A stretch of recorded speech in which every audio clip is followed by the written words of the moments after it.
자, 오늘 본문은 이사야 11장 말씀인데요. 이 본문의 상황은 지금 이스라엘 백성들에게 있어서 들려오는 소식은 온통 절망의 소식뿐이라는 것입니다. 자, 사람이 절망이 격파해지게 되면 그것은 좌절이 되기도 합니다. 마음의 낙심, 좌절, 거듭된 절망은 우리를 대단히 피폐하게 하고 우리를 공고하게 만드는 것이 현실인 것입니다. 오늘 저와 여러분들이 살아가는 이 현실 속에서도 때로 이 절망의 소식이 다가와요. 그래서 우리의 심령을 무너뜨리려고 하는 것입니다. 그러나 오늘 우리가 잊지 말아야 될 중요한 사실이 하나 있습니다. 그것은 우리는 하나님의 자녀들이고 하나님의 자녀들에게는 절망 중에도 소망이 있다는 것입니다. 그렇습니다. 세상 사람들은 절망, 그것으로 그냥 그치고 말지만, 그것으로 끝나고 말지만 우리들에게는 절망 중에도 기쁨이 있어요. 우리에게는 절망 중에도 꿈을 가진다라고 하는 것입니다. 조금만 더 깊이 묵상해 보게 되면 이 절망은 꿈을 잉태하는 요람인 것입니다.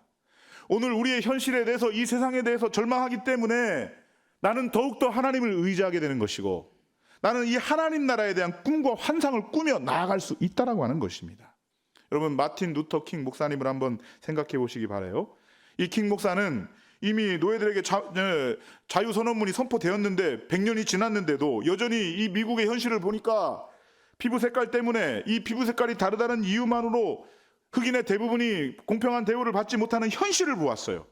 이 흑인들을 보니까 사회의 천덕꾸러기가 되고 있어요. 빈민굴에서 뒹굴고 있어요. 범죄에 빠지고 있는 그런 현실을 볼 때 이 마틴 루터 킹 목사는 너무도 절망적이었던 것입니다. 그런데 너무도 절망을 하고 절망을 하다가 그 절망 속에서 꿈을 찾기 시작했어요. 그래서 그가 마지막으로 남긴 그 유명한 감동적인 연설이나 우리에게 알려지고 있습니다. 나에게는 꿈이 있습니다. I have a dream. 이 꿈이 있습니다라고 하는 연설이에요. 이 꿈은 어디서 나온 것이냐? 절망 속에서 찾은 꿈이라는 데 의미가 있다는 것입니다. 나에게는 꿈이 있습니다.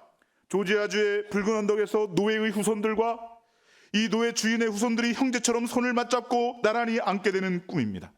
나에게는 꿈이 있습니다. 내 아이들이 피부색을 기준으로 사람을 평가하지 않고 인격을 기준으로 사람을 평가하는 나라에서 살게 되는 그러한 꿈이 나에게는 있습니다.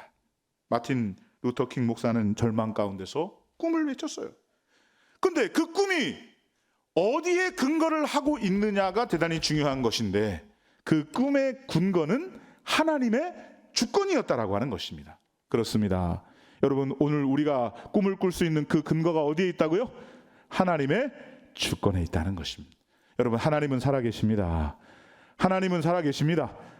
지금도 살아계셔서 우리와 동행하시며 함께 하시는 나의 아버지가 되시는 줄로 믿으시기를 주님의 이름으로 축원합니다. 하나님이 살아계시기 때문에 아무리 상황이, 현실이 절망적으로 우리를 공격한다 할지라도 나는 거기에 굴하지 않아요.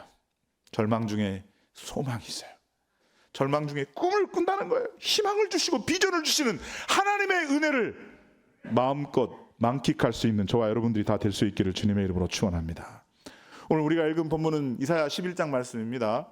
자, 이사야 11장을 기록하고 있는 이 이사야는요, 아직 젊은 청년입니다. 20대 30대 정도밖에 안 되는 그런 청년이에요.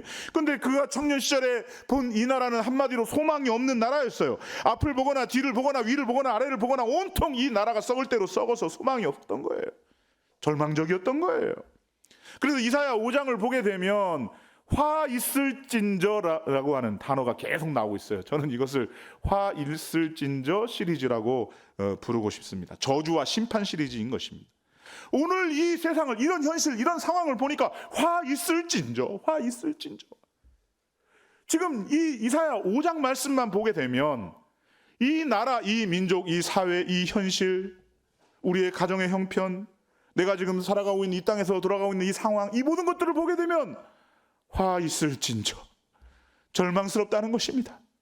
한 가지씩 한번 우리 함께 살펴보기를 원하는데요. 이사야 5장 8절 말씀을 우리 함께 보도록 하겠습니다. 8절입니다. 시작. 가옥에 가옥을 이으며 전토에 전토를 다하여 빈틈이 없도록 하고 이 땅 가운데서 홀로 거주하려 하는 자들은 화 있을진저. 땅이 전부인 줄 알고 이 땅에서 그냥 땅을 확보하려고 살아가는 사람들을 보니까 정말 답답하고 한숨이 나온다 그 말이에요. 5장 11절 말씀 11절입니다. 시작. 아침에 일찍 일어나 독주를 마시며 밤이 깊도록 포도주에 취하는 자들은 화 있을진저. 아침부터 일어나 막 술 퍼마시고 그냥 밤 늦게까지 그냥 막 술에 취해 있는 그런 사람들을 보니까 답답하다는 거예요. 절망스럽다는 거예요. 화 있을진저. 5장 11절 말씀 함께 읽습니다. 시작. 거짓으로 끈을 삼아 죄악을 끌며 술의 줄로 함같이 죄악을 끄는 자는 화 있을진저. 아멘. 온갖 거짓말이 난무하고 죄악이 판치는 이 세상을 보니까 답답하다는 거예요. 절망스럽다는 거예요. 18절 우리 20절 말씀입니다. 시작. 악을 선하다며 선을 악하다며 흑암으로 광명을 삼으며 광명으로 흑암을 삼으며 선 것을 단 것을 삼으며 단 것으로 선 것을 삼는 자들은 화 있을진저. 아멘. 선과 악이 없어요. 악한 사람을 선한 사람이라고 하고 선한 사람을 악한 사람이라고 하고 정권이 바뀌기 전에는 선한 사람이었는데 바뀌고 나니까 악한 사람이 되고 반대로 악한 사람은 선한 사람이 되고 이런 혼탁한 세상을 보니까 절망스럽다는 거예요. 화 있을진저. 21절 말씀입니다. 5장 21절 시작. 스스로 지혜롭다며 스스로 명철하다 하는 자들은 화 있을진저. 나 잘났다는 거예요. 나는 다 맞고 너는 다 틀리다는 것입니다. 나는 스스로 지혜롭다고 하고 명철하다고 하고 너희들은 다 무식하다는 것입니다. 이런 사람들을 보니까 화 있을진저. 절망스럽다는 거예요. 22절입니다. 5장 22절 시작. 포도주를 마시기에 용감하며 독주를 잘 빚은 자들은 화 있을진저. 막 포도주 마시는데 용감하게 그냥 막 마신다는 거예요. 그냥 뭐 누가 보든 안 보든 그냥 막. 나는 내 방식으로 나간다는 거예요. 하나님의 법은 상관없다는 거예요. 이런 현실을 보니까 화 있을진저. 절망스러운 상황이네. 오늘 우리가 살아가고 있는 이 사회상을 적나라하게 적어놓고 있어요. 거짓으로 재산을 축제하느라고 혈안이 되어 있는 지도층들, 아침부터 저녁까지 술과 여자와 함께 인생을 즐기나 정신을 못 차리는 부유층들, 거짓이 판을 치고 공의가 뒤틀려서 선악을 분별할 수 없는 뒤틀려진 사회상, 이로 인해서 힘없는 사람들은 짓밟히고 착취당하고 고통당하는 절망적인 사회, 의롭게 살기를 원하는 소수의 사람들은 이 세상을 등지고 입을 다물고 침묵하는 세상, 이런 현실을 보니까 엄청난 고통이 사회 밑바닥에 흐르고 있다라고 하는 것입니다. 여러분, 오늘 우리가 살아가는 세상도요, 우리와 의도하지 않게, 내가 의도하지 않았는데도 오는 절망과 고통의 상황이 우리에게 오기도 합니다. 이것이 내가 죄를 지어서 죄에 대한 대가를 받는 경우도 있지만 그와 상관없이 예기치 않게 우리에게 절망적인 현실로 다가오는 그런 상황이 우리에게 있을 수 있다라고 하는 것입니다. 여러분, 그렇기 때문에 오늘 저와 여러분은 예수님이 필요한 것입니다. 만약 예수님이 없었다면, 예수님이 우리 가정의 주인이 되지 않았다면 얼마나 우리는 비참하고 불행한 인생을 살았을까. 끔찍스러운 일이에요. 그렇기 때문에 예수님이 필요한 것입니다. 하나님은 이렇게 패역한 이스라엘을 보시고 진노하셔서 북이스라엘을 아수르를 들어 징계하시고 남유다는 바벨론을 사용하여 징계하시고 이렇게 징계하시려고 준비하시는 것을 이 청년 이사야가 보았어요. 보니까 이 남유다의 상황은 그저 앙상한 그루터기 하나 남은 그러한 그런 꼴이었어요. 원래는 빽빽한 산림처럼 요란하게 서 있는 유다였지만 하나님께서 한번 진노하시니까 한번 치시니까 그저 구루터기 하나만 남게 된 것입니다. 그 나라의 형편이 이 모양이 된 것입니다.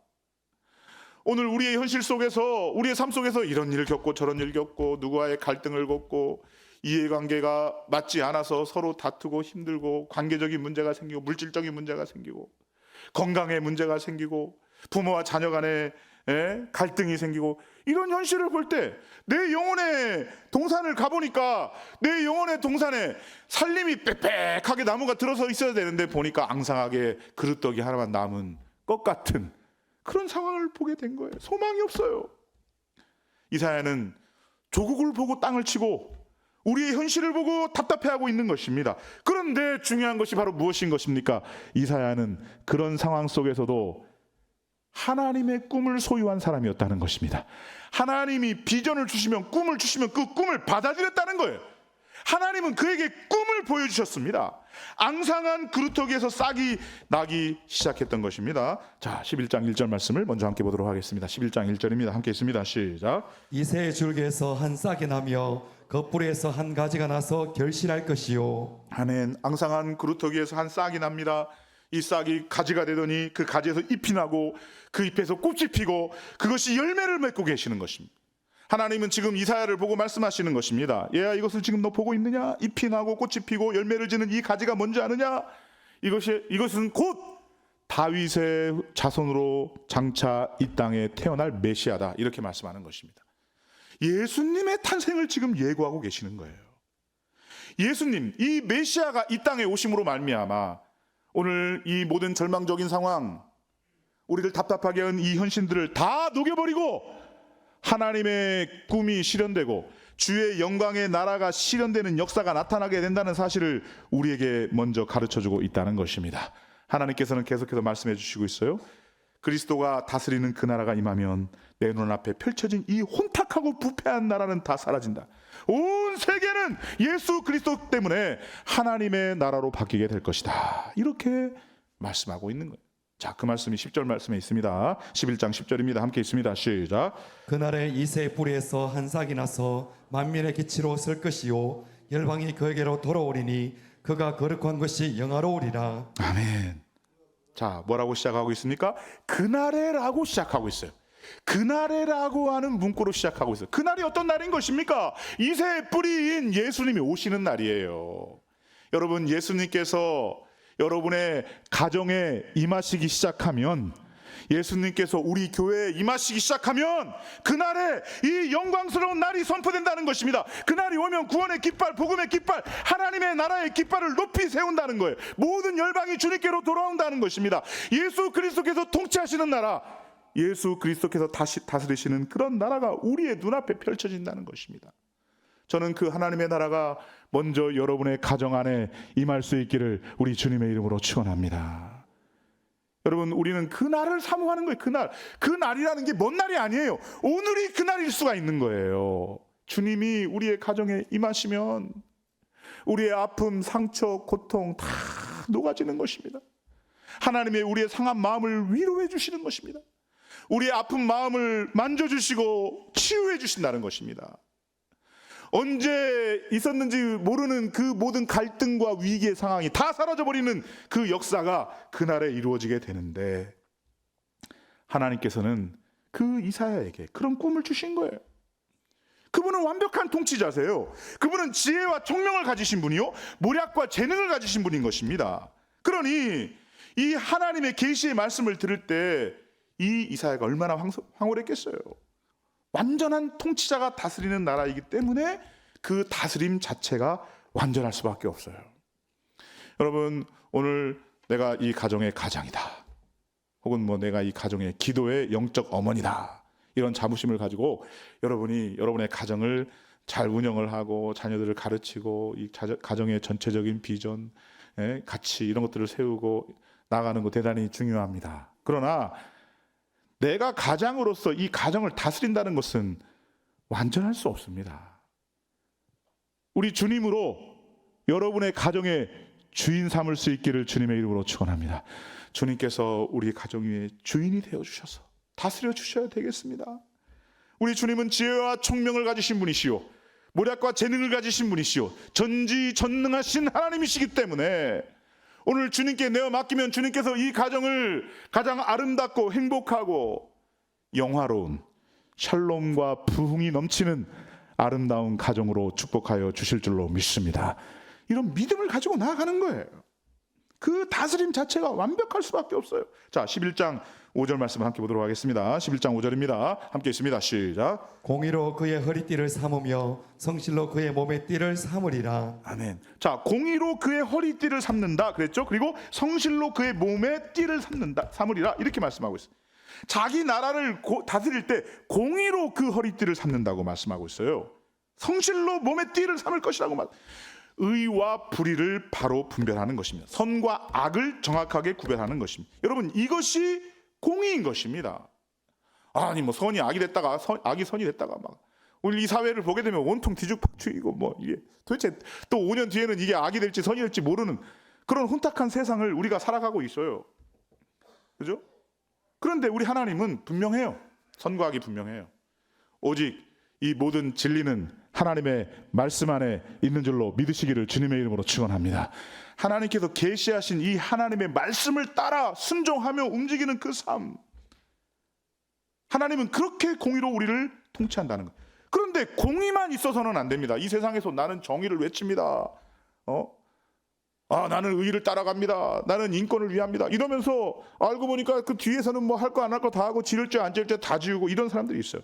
성실이 없는 거예요. 공의는 항상 함께 성실히 따라가야 된다는 것입니다. 한 나라의 지도자가 공의로워도 정직하지 못하면 안 됩니다. 이 사람은 공의로운데 성실하지 못한다. 안 된다는 것입니다. 근데 예수님은 공의와 성실을 허리띠처럼 메고 나라를 다스리시는 분이라는 거예요.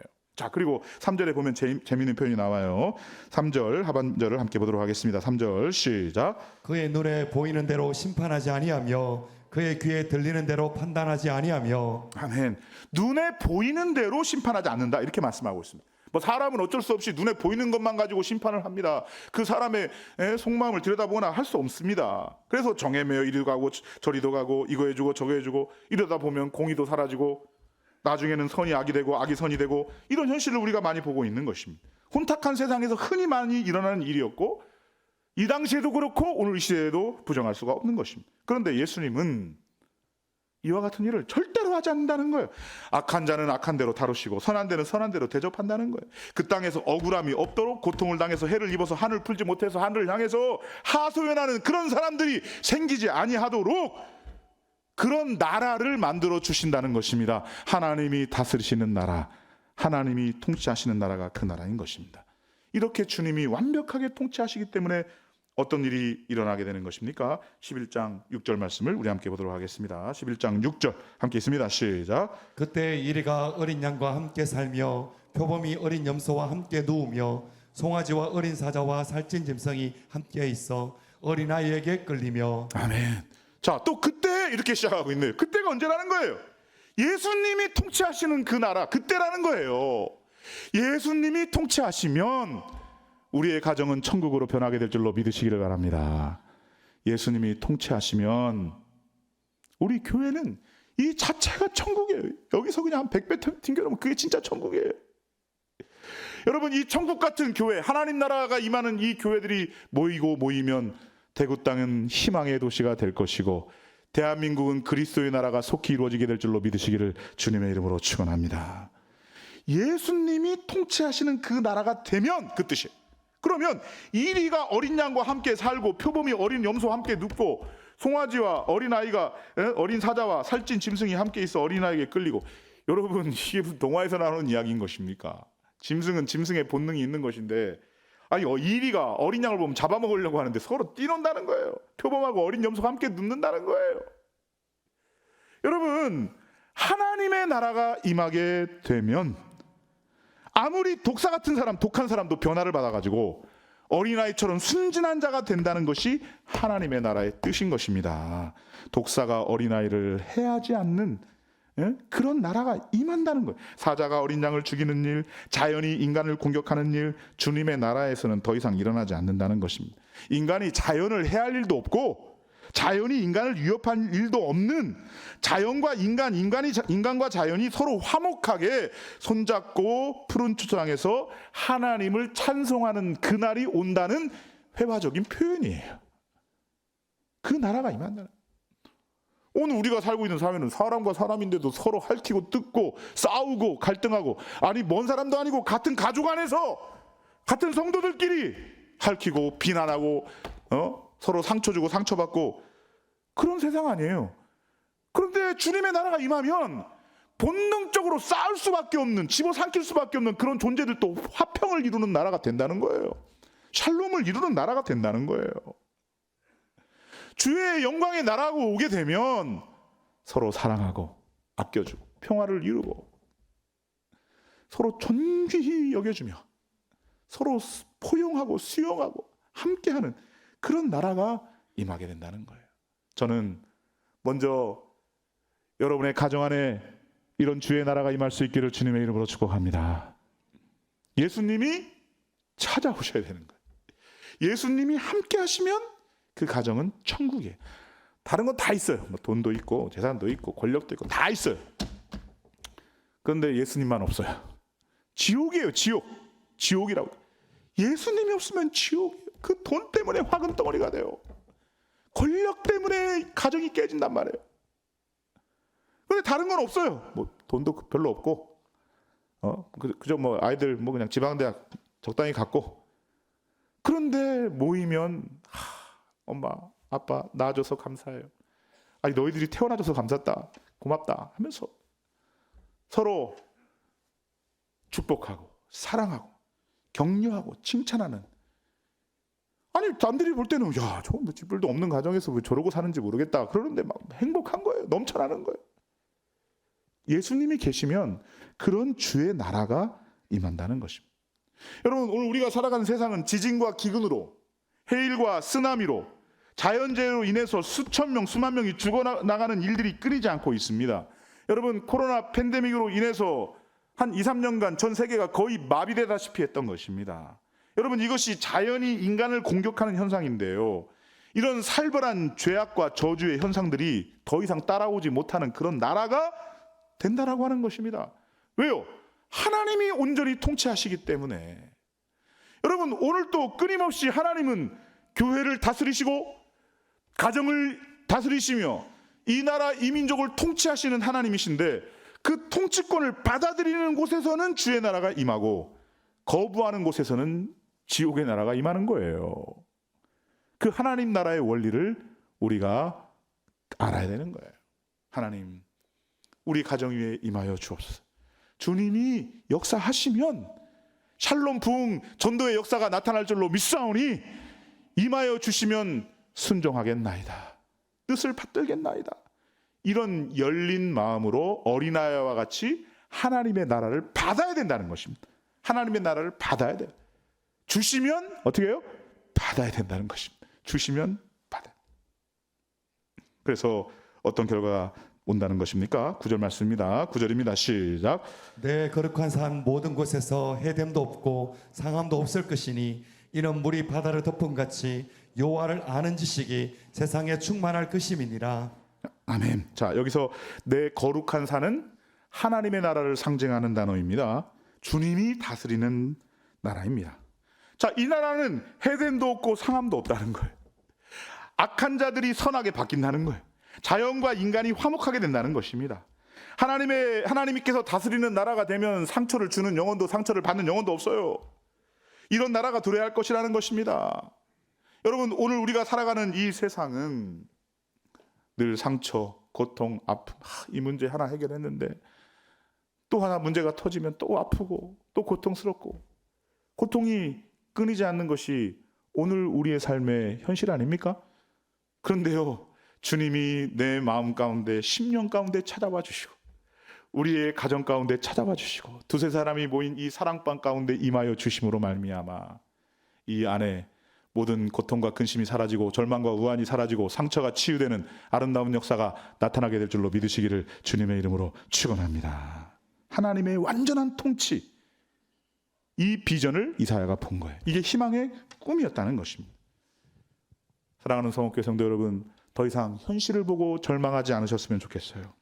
저야 여러분도 이런 비전을 가져야 돼요. 이런 꿈을 가져야 돼요. 물이 바다를 덮음 같이 여호와를 아는 지식이 온 세상에 충만하게 되는 그런 하나님의 나라를 마음에 새길 수 있기를 우리 주님의 이름으로 축원합니다.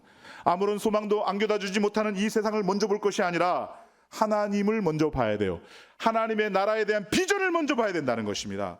청년 이사야가 바라보았던 그 영광스러운 하나님 나라의 임재의 꿈을 가져야 된다라고 하는 것입니다. 그 나라가 임하면 하나님의 거룩한 산 모든 곳에는 해됨도 없고 상함도 없으리니 이는 물이 바다를 덮음같이 여호와를 아는 지식이 온 땅에 충만하게 될 것이다. 오늘 이 말씀을 신비에 새길 수 있기를 주님의 이름으로 축원합니다. 그리고 이 나라가 속히 임할 수 있도록 먼저는 우리의 가정 위에, 우리가 속한 사랑방 성교회, 우리 교회 위에 주의 통치를 받아야 돼요. 이 땅의 모든 사람들이 이 하나님의 나라, 이 생명과 풍성함을 알 수 있도록 전해야 된다는 것입니다. 샬롬 부흥 전도를 실현해야 된다는 것입니다. 저는 우리 사랑하는 모든 성교회 성도님들이 이런 하나님의 나라의 비전을 꿈꾸며 그 나라를 향해 믿음으로 전진하시는 저와 여러분들이 다 될 수 있기를 주님의 이름으로 축원합니다.